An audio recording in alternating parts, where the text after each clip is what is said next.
오늘은 제 인생에서 가장 힘들었던 결정에 대해 이야기해 보려고 합니다. 저는 올해 39살입니다.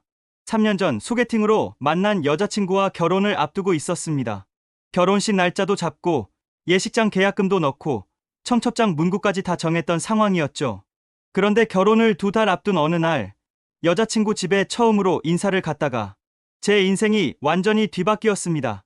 오늘 이 이야기를 들으시면서 혹시 비슷한 고민을 하고 계신 분들이나 자녀분들의 결혼을 앞두신 부모님들께 조금이나마 도움이 되었으면 합니다.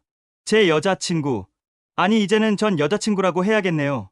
그녀를 소연이라고 부르겠습니다. 소연 씨와 저는 회사 선배의 소개로 만났습니다. 첫 인상부터 참 좋았어요. 차분하고 예의 바르고 말투도 부드러웠습니다. 직장도 안정적인 공기업에 다니고 있었고요. 3년 동안 연애하면서 단 한 번도 크게 싸운 적이 없었습니다. 성격도 잘 맞았고 가치관도 비슷했어요. 제 부모님께 소연 씨를 소개했을 때도 부모님께서 무척 마음에 들어 하셨습니다. 우리 아들이 좋은 사람 만났구나. 착하고 현명한 아가씨네. 어머니께서 그렇게 말씀하셨던 게 기억납니다. 저희는 결혼 준비를 차근차근 진행했습니다. 신혼집도 마련했고요. 제가 모아둔 전세 자금에 저희 집에서 보태주셔서 괜찮은 아파트를 구했습니다. 그런데 이상한 점이 하나 있었습니다. 소연 씨가 자기 집 이야기를 하지 않았어요. 우리 집은 평범해요. 그냥 일반적인 가정이에요. 물어볼 때마다 이렇게만 대답하더군요. 부모님이 뭐 하시는지 물어봐도 애매하게 넘어가고요. 처음엔 단순히 가족 이야기하는 걸 부끄러워하는 성격인가 보다 생각했습니다. 요즘 젊은 친구들 중에 그런 분들 많잖아요.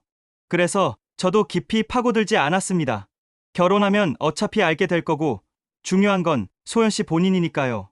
결혼식을 2달 앞두고 드디어 소연 씨네 집에 인사를 가기로 했습니다. 사실 이것도 제가 여러 번 이야기한 끝에 겨우 성사된 일이었어요. 오빠, 우리 집 좀 복잡해요. 나중에 가도 되지 않을까요?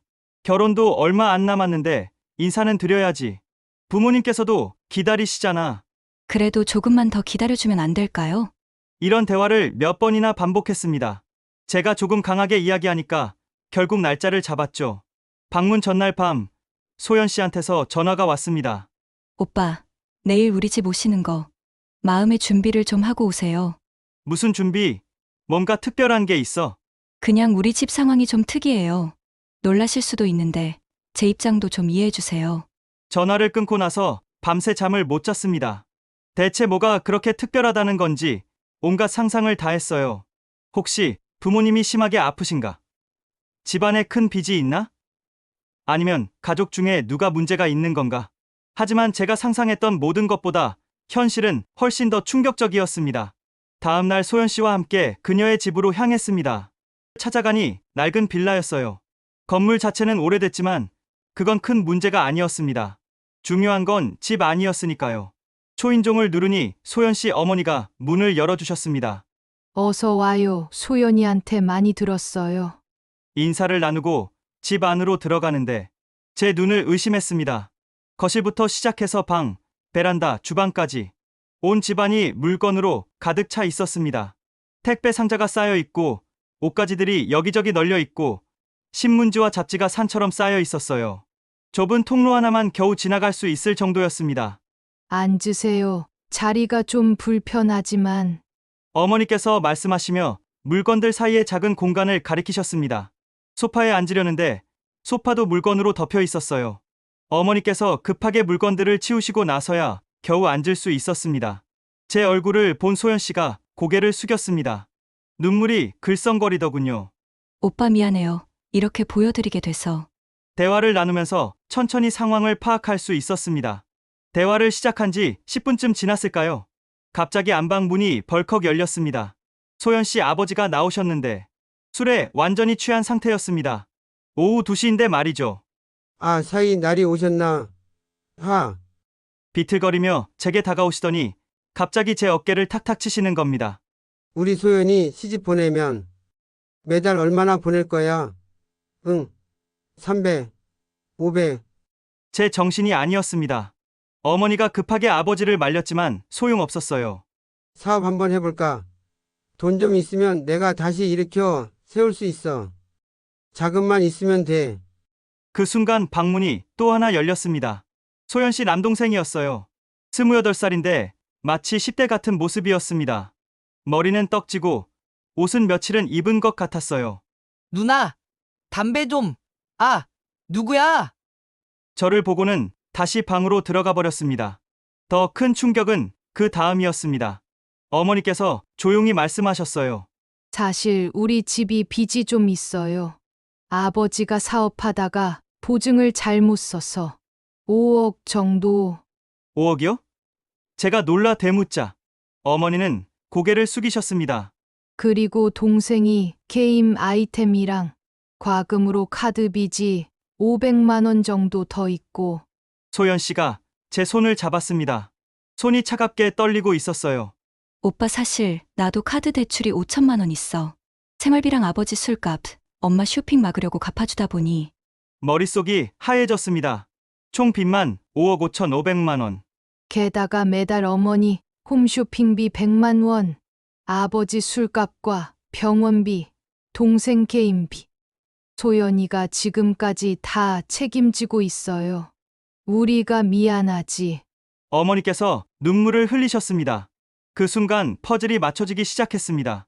소연 씨가 왜 그렇게 검소하게 살았는지, 왜 데이트할 때도 비싼 곳은 절대 가지 않았는지, 왜 명절 때도 가족 이야기를 피했는지. 모든 게 이해되기 시작했습니다. 그날 저녁, 소연 씨와 이야기를 나눴습니다. 오빠 정말 미안해요. 진작 말했어야 했는데. 소연 씨는 계속 울면서 사과했습니다.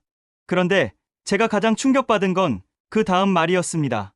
오빠 사실 결혼하면 우리 가족이랑 같이 살면 안 될까? 뭐라고? 신혼집이 방 3개잖아. 하나는 우리가 쓰고 하나는 우리 가족이. 아빠는 일 못하시고 엄마는 혼자 두면 계속 물건 사시고. 동생도 돌봐줄 사람이 필요해서 귀를 의심했습니다. 그리고 아빠가 사업 한 번 더 해보시고 싶다는데. 오빠 적금 깨서 자금 좀 빌려줄 수 있어? 나중에 꼭 갚을게. 소연 씨, 지금 무슨 소리를 하는 거예요? 나도 어쩔 수 없잖아. 내가 책임져야 할 가족이야. 오빠도 내 남편이 되면 당연히 같이 책임져야 하는 거 아니야? 그 순간 소연 씨가 낯설게 느껴졌습니다. 3년 동안 보여줬던 착하고 배려심 많던 모습이 전부 결혼하기 위한 연기였던 건가? 더 충격적인 건 소연 씨 어머니한테서 온 메시지였습니다. 사위님, 오늘은 집이 좀 어수선해서 놀라셨죠? 평소엔 더 깨끗해요. 그리고 우리 집 사정을 이해해 주시면 감사하겠어요. 소연이가 얼마나 힘들게 살았는지 아시잖아요. 이제 사위님이 우리 가족 기둥이 되어주세요. 결혼하면 한 가족이니까요. 참, 아버님이 하시려는 사업 정말 전망 좋은 거예요. 투자금만 있으면. 메시지는 계속 이어졌습니다. 저는 머리가 복잡했습니다. 소연 씨를 사랑했습니다. 지금도 그녀가 나쁜 사람이라고 생각하지 않아요. 오히려 가족을 위해 희생하는 대단한 사람이라고 생각합니다. 하지만 현실적인 문제들이 눈에 밟혔습니다. 결혼하면 저도 그 가족의 일원이 되는 겁니다. 어머니의 치료비, 아버지의 재활 비용, 동생의 상담비, 게다가 계속되는 물건 구매, 제 월급으로 우리 신혼살림 꾸리고 미래를 준비하고 소연 씨 가족까지 부양할 수 있을까요? 집에 돌아와서 부모님께 모든 상황을 말씀드렸습니다. 아버지께서는 화를 내셨습니다. 3년 동안 속였다는 거잖아. 결혼하면 가족 전체를 떠안기겠다는 속셈이었던 거야. 이건 사기야, 사기. 어머니께서도 놀라셨어요. 내 적금까지 노리고 있었다니. 결혼도 전에 이런데 결혼하고 나면 어떻게 되겠니? 그런데 더 큰 충격은 그 다음이었습니다. 제가 소연 씨네 집 주소를 수소문해 보니까 동네 부동산에서 충격적인 이야기를 들었습니다. 아, 그 집이요? 지금 전세 사기로 고소당한 집주인 집이에요. 임차인들이 보증금 못 받아서 난리예요. 그 집도 조만간 경매 넘어갈 거예요. 소연 씨 가족은 곧 쫓겨날 처지였던 겁니다. 결혼하면 당연히 저희 신혼집으로 들어올 계획이었던 거죠. 마지막으로 소연 씨 직장 동료한테서 연락이 왔습니다. 제 친구 소개로 아는 사이였거든요. 형, 소연 씨 결혼 취소하는 게 맞아요. 회사에서 소연 씨 평판이 안 좋아요. 무슨 소리예요? 소연 씨가 회사 사람들한테 큰 소리 쳤대요. 자기는 곧 결혼해서 남편 돈으로 편하게 살 거니까 회사는 대충 다닐 거라고요. 신혼집도 크다고 자랑하고 형 적금이 몇천 있다고 말하고 다녔어요. 그리고 가족들 데려와서 같이 살 거고 남편한테 사업 자금도 받아낼 거라고 동료들이 다 알아요. 전화를 끊고 나서 온몸에 소름이 돋았습니다. 더 알아볼수록 끔찍한 진실들이 드러났습니다. 소연 씨 동생은 단순한 은둔형 외톨이가 아니라 불법 도박 사이트에서 빚을 지고 있었습니다. 처음 말한 500만 원이 아니라 실제로는 1억 원이 넘는 빚이었어요. 어머니의 쇼핑 중독도 심각했습니다. 홈쇼핑은 물론이고 대출까지 받아서 명품을 사고 계셨대요. 그 명품들도 전부 집에 쌓여만 있고요. 아버지는 알코올 의존증뿐만 아니라 술 먹고 가족들에게 폭언을 일삼으셨다고 합니다. 소연 씨 팔에 있던 상처들, 그게 다 아버지 때문이었던 거죠. 결정타는 소연 씨 어머니의 전화였습니다. 사위님, 우리 소연이 임신한 거 아시죠? 네, 무슨 말씀이세요? 임신 3주 됐어요. 이제 결혼 안 할 수도 없잖아요.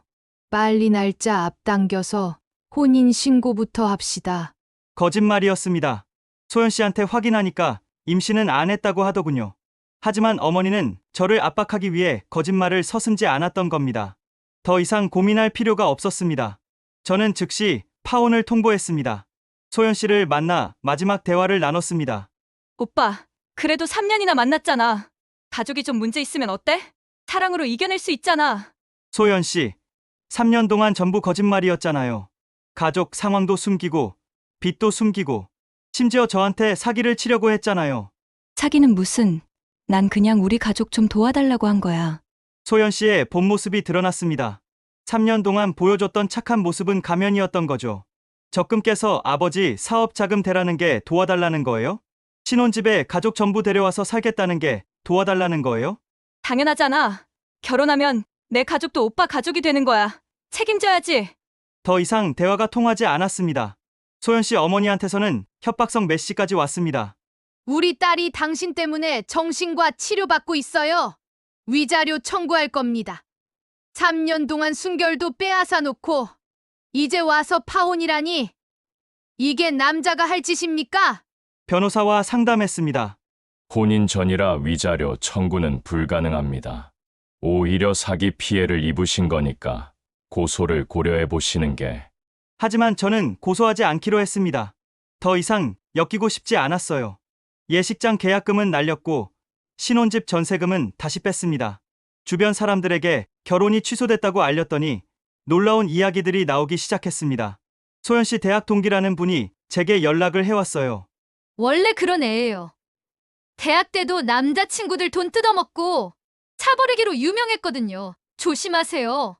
회사 선배들도 말렸었다고 나중에 털어놨습니다. 내가 소개해준 거 정말 미안하다. 알고 보니 그 친구가 우리한테도 돈 빌리려고 했더라고. 내가 돈 많다고 소문내고 다녔어.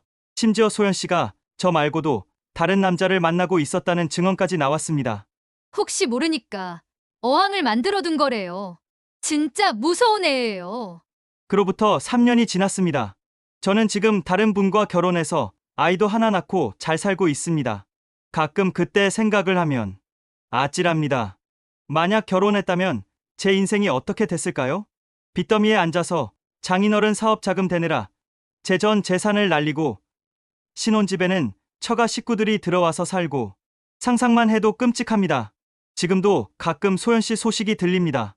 다른 남자를 만나고 있다고 하더군요. 그 남자분이 걱정됩니다. 제가 오늘 이 이야기를 나누는 이유는 비슷한 상황에 계신 분들께 경고하고 싶어서입니다. 결혼을 앞두고 계신 분들, 상대방이 가정 이야기를 계속 회피한다면 반드시 의심해보세요. 상대방 가족을 만나보기 전에는 절대 혼인신고하지 마세요. 그리고 자녀분들이 결혼한다는 부모님들, 사돈 될 집안을 꼭 확인하세요. 사랑에 눈이 먼 자녀들은 보지 못하는 것들이 있습니다. 결혼 사기는 생각보다 가까이에 있습니다. 저는 운 좋게 파혼할 수 있었지만 어떤 분들은 결혼한 뒤에 알게 되어 평생 고생하시는 경우도 있습니다. 여러분의 소중한 자녀들, 소중한 인생이 사기꾼들에게 이용당하지 않도록 꼭 조심하시기 바랍니다. 긴 이야기 들어주셔서 감사합니다. 여러분도 비슷한 경험이 있으시다면 댓글로 공유해주세요. 구독과 좋아요 부탁드립니다. 감사합니다.